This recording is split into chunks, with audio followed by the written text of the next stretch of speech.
हर हर महादेव भक्तजनों, आज हम प्रदोष कथा का रसपान करेंगे। इसमें हम प्रदोष का महात्म्य, उद्यापन विधि और सोम प्रदोष की कथा का श्रवण करेंगे। सोम प्रदोष अभिष्ट सिद्धि हेतु किया जाता है। अब हम प्रदोष का महात्म्य श्रवण करते हैं। प्रदोष अथवा त्रयोदशी का व्रत मनुष्य को संतोषी व सुखी बनाता है। इस व्रत से संपूर्ण पापों का नाश होता है।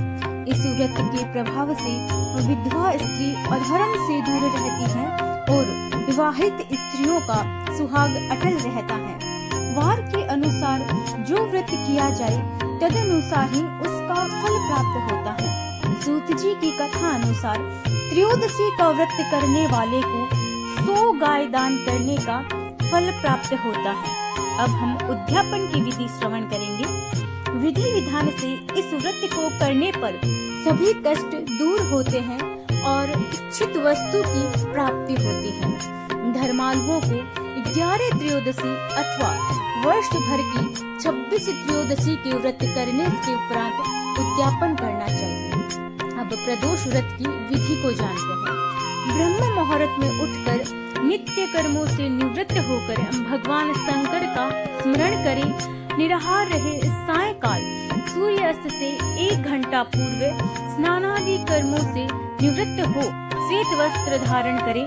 पूजन स्थल को स्वच्छ जल और गाय के गोबर से लीपकर मंडप को भली भांति सजाकर 5 रंगों को मिलाकर पद्म पुष्प की आकृति बनाकर कुशा के आसन पर उत्तर पूर्व दिशा की ओर मुख करके बैठें और शंकर भगवान का पूजन करें। ओम नमः शिवाय, ओम नमः शिवाय इस पंचाक्षर मंत्र का जाप करते हुए जल चढ़ावे और ऋतु फल अर्पित करें। जल चढ़ाते समय इस बात का विशेष ध्यान रखें कि जल धारा टूटे नहीं। इसी प्रकार मंत्र का जप लयबद्ध हो। जल चढ़ाते समय यदि आंखें खुली हुई हो तो दृष्टि जल धारा पर टिकी हो और यदि भाव में आंखें मूंद गई हो तो ध्यान जप के शब्दों अर्थों के साथ चल रहा हो। यदि मंत्र के उच्चारण में गूंज पैदा कर सके, अर्थात मंत्र यदि होठ, कंठ और नाभि प्रदेश से समन्वित रूप से उठे तो यह और भी प्रभावी होगा। अब हम कथा का रसपान करेंगे। सोम प्रदोष की व्रत कथा। सूत जी कहने लगे कि सोम त्रयोदशी व्रत से शिव पार्वती प्रसन्न होते हैं और व्रती के समस्त मनोरथ पूर्ण होते हैं। अब कथा का रसपान करते हैं। एक नगर में एक ब्राह्मणी रहती थी। उसके पति का स्वर्गवास हो गया था। उसका अब कोई आश्रयदाता नहीं था।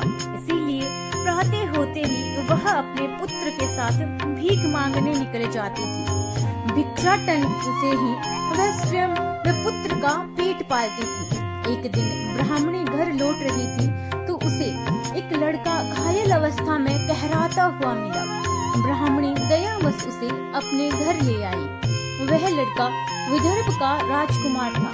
शत्रु सैनिकों ने उसके राज्य पर आक्रमण कर उसके पिता को बंदी बना लिया था और राज्य पर नियंत्रण कर लिया था। इसीलिए वह मारा मारा फिर रहा था। राजकुमार ब्राह्मण पुत्र के साथ ब्राह्मणी के घर रहने लगा।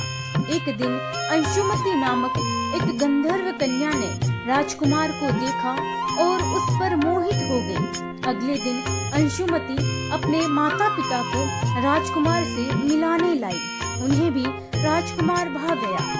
कुछ दिनों के बाद अंशुमति के माता पिता को शंकर भगवान ने स्वप्न में आदेश दिया कि राजकुमार और अंशुमति का विवाह कर दिया जाए। उन्होंने वैसा ही किया।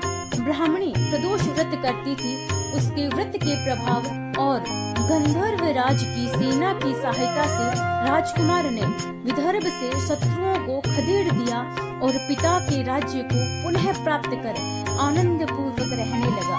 राजकुमार ने ब्राह्मण पुत्र को अपना प्रधानमंत्री बनाया।